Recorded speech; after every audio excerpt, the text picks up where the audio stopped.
Soy Mari Mora y mi sección de todos los martes se llama El Diván Imaginario. Es una sección que trata sobre temas psicológicos que aborda la realidad de hoy. Quédate en sintonía con el Matutino Alternativo.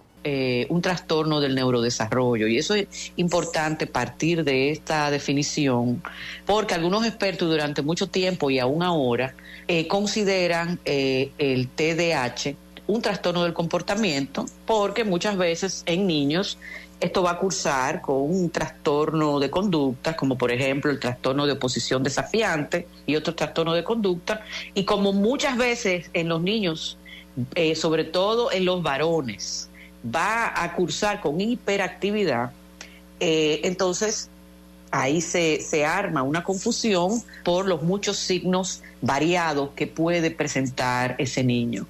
Si ese niño o niña no está en un colegio donde haya un buen servicio psicológico, que muchos colegios los tienen, Carmen, a veces me tocan de alumnos o en la maestría, gente que está trabajando en psicología escolar, si no tienen unos padres que estén bien atentos a las dificultades que pueden presentar los niños y que tengan una apertura como para no resolverlo con un buen fuetazo, un boche, un tiempo fuera, entonces sí es posible que podamos detectar a veces a los 7 años, lo más común es que ya a los 12 años, cuando ya ese niño ha pasado, esa niña ha pasado bastantes dificultades, entonces empecemos a sospechar que algo pasa, que hay una condición que en este caso hoy en día se llama no neurotípica, porque veremos, tú preguntabas que si es que tienen alguna anomalía, si es falta de inteligencia. No, al contrario, hay muchas veces que vamos a encontrar personas con déficit de atención, con una enorme inteligencia, no tiene que ver una cosa con la otra, sino que tiene un modo, su cerebro funciona de un modo diferente, por eso se dice que es no neurotípico, y este niño o niña va a presentar problemas en la escuela. Esto va a afectar también el funcionamiento personal, el funcionamiento social, el académico, y si ya llega a la edad adulta también el laboral. Y una de las cosas que uno tiene que tomar en cuenta, aunque yo no soy una experta, Carmen, estoy hablando como la psicóloga clínica que de vez en cuando tiene que hacer derivaciones. En un país en donde no se sabe derivar adecuadamente, no tenemos esa costumbre, los profesionales de la salud mental muchas veces, bueno, apelamos al psiquiatra cuando hay que medicar, pero el otro día te decía que ya la psicología ha crecido tanto que es casi como la medicina y necesitamos especialistas. El especialista más adecuado es el psiconeurólogo, porque hay unas implicaciones neurológicas indiscutibles. Voy a desgranar algunos de los síntomas más típicos que se producen con este trastorno, buscando sensibilizar y aumentar las competencias que podemos tener para, por lo menos, padres y profesores empezar a advertir que hay que evaluar a un niño o una niña, o adultos que pueden estarnos escuchando y que, así como expresa María, lo voy a decir a secas sin apellido para proteger su identidad, nos cuenta cómo ella sufrió durante muchísimo tiempo, Carmen, sin saber muy bien qué era lo que le pasaba, y en un ratito le voy a dar la seña a José para que escuchemos ese testimonio. Lo primero es que hay una atención insuficiente en las tareas escolares. Hay también dificultades para las actividades lúdicas, porque bueno, un niño que se distrae y que cuando está jugando está centrado, tú dices, pues no quiere hacer tarea o no quiere involucrarse, o a lo mejor hay una superdotación, que es otra condición diferente, no neurotípica. Esa niña o niño parece que no escucha cuando uno le habla, y tú escuchas ese grito a veces en los padres, no sigue las instrucciones, no finaliza o tiene mucha dificultad para terminar las tareas, se distrae con cualquier cosa, con una mosca, con uno de estos guaguitas anunciadoras que pasan por la casa, tiene dificultades también para organizar esas tareas y las actividades, evita las tareas que requieren que esté mucho tiempo haciéndola, se le pierde todo, Carmen, cuando de repente el papá se está montando en el carro, que le dicen fulanita o fulanito, no sabe dónde está la lonchera, a veces no sabe dónde dejó los zapatos, hay descuido descuido también en la realización de actividades diarias, y cuando cursa con hiperactividad e impulsividad, entonces la cosa se vuelve más confusa, porque es un niño que... El otro día yo estaba, Carmen, en el Gallego, que tenía mucho tiempo que no iba, en el patio, y había una niña que se pasó más o menos una hora dando vueltas alrededor de la mesa de sus padres. Yo me mareé prácticamente con la niña, sí, pero era una cosa incesante. Yo dije, wow, probablemente esta niña tiene un tema de hiperactividad, y muy posiblemente casi siempre va unido entonces con un problema de déficit de atención. Uno no puede evitar a veces ser un diagnosticador ambulante, ¿no? Aquí vamos a ver que son niños que mueven mucho los pies y las manos, una inquietud motora muy notable, abandonan el asiento, corren o saltan en situaciones en las que eso es inapropiado. Tú lo ves en una iglesia, en un restaurante, en la casa de la tía. A menudo tienen precipitación en respuesta antes de que tú le termines de hacer una pregunta.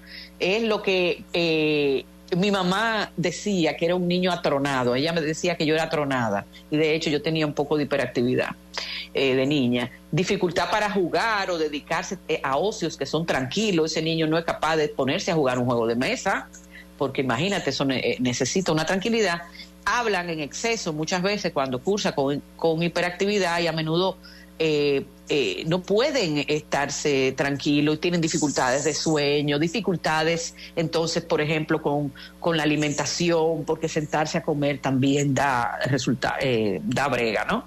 A veces, y es lo que nos va a contar María en su testimonio, hay otros síntomas que se consideran no nucleares, o sea, que no son tan frecuentes, y es que vamos a ver baja autoestima, porque claro, de tanto tú escuchar que tú no te estás quieto, que tú sacas mala nota, que tú no estás en eso, que no hay manera, tú vas teniendo una formación de quién tú eres muy negativa. A veces tú te puedes creer incluso que eres bruto o bruta. Van a haber trastornos de conducta, va a haber ansiedad, depresión, comportamientos antisociales. A partir de la adolescencia podemos ver que pueden haber consumo de sustancias buscando aquietar, más accidentalidad, porque como tú eres más inquieto, puedes, como recuerdo la vez de el hijo de una amiga que el pediatra le puso el niño bala, porque salía disparado a cada rato, con rotura de hueso, de pierna, y muy probablemente este chico, que ya es un adulto muy talentoso, probablemente lo que tenía era déficit de atención con hiperactividad. Vamos a ver también depresión, vamos a ver incluso un incremento de las tentativas suicidas cuando esa persona llega a adulto, y en niños con problemas de fracaso escolar muy frecuentes. En el 50% de estos casos de niños que han presentado déficit de atención con o sin hiperactividad, esto va a subsistir, Carmen, en los adultos. Por eso decía que también era interesante que los adultos estuvieran atentos, solamente que en los adultos, en vez de tú tener esa agitación motora que tú vas a ver en el niño, que se va a manifestar con su cuerpo, vamos a ver algo que nadie ve, que es una agitación mental. Un cerebro que va de una cosa a la otra, que le cuesta fijarse en una sola cosa, y nadie lo nota, pero ahí está. Y vamos a ver en este adulto o adulta dificultades para concentrarse muy, muy acusadas. Son de estas personas que tú dices, fulano siempre vive en la luna, y tú le hablas y él te contesta otra cosa. Dificultad también para completar tareas, con lo peligroso que eso resulta cuando tú estás trabajando.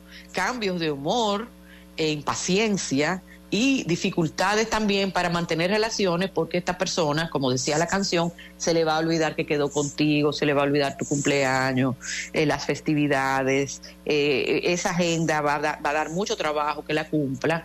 Y bueno, es raro que haya una hiperactividad física, motora en adultos, aunque puede ser que en algunos se produzca. ¿Cuál es el problema, Carmen?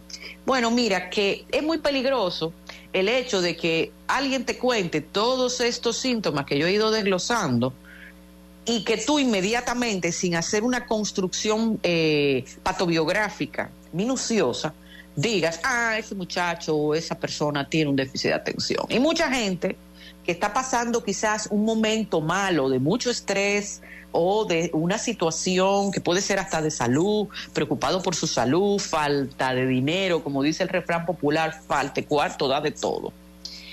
No sé si tú has oído ese refrán. Claro que sí. Es verdad que falte cuarto, da de todo, es verdad. Porque tú tienes que contextualizarlo, porque normalmente este adulto, y así me pasó el otro día con una persona a la que acabo de mandar a evaluar, y yo empecé a hablar del pasado de ella más que del futuro, porque cuando niño esto le va a pasar no solamente en una casa en donde a lo mejor hay un ambiente o una dinámica familiar que puede propiciar esa agitación o ese despiste como mecanismo de defensa, sino que esto va a ocurrir en más de un contexto. Y este es un dato muy relevante. No solamente es en el trabajo, que a mí se me va a la olla, porque puede ser que yo no esté motivado con ese trabajo y cuando yo llegue a casa, entonces yo llego y puedo dedicarme a hacer cualquier actividad con máxima concentración. Ahí tú tienes que estar atento a que, bueno, probablemente yo pienso que es déficit de atención, pero probablemente estamos hablando de otro tipo de cosas. Entonces, es fácilmente confundible. Y por eso, cuando tú ves las estadísticas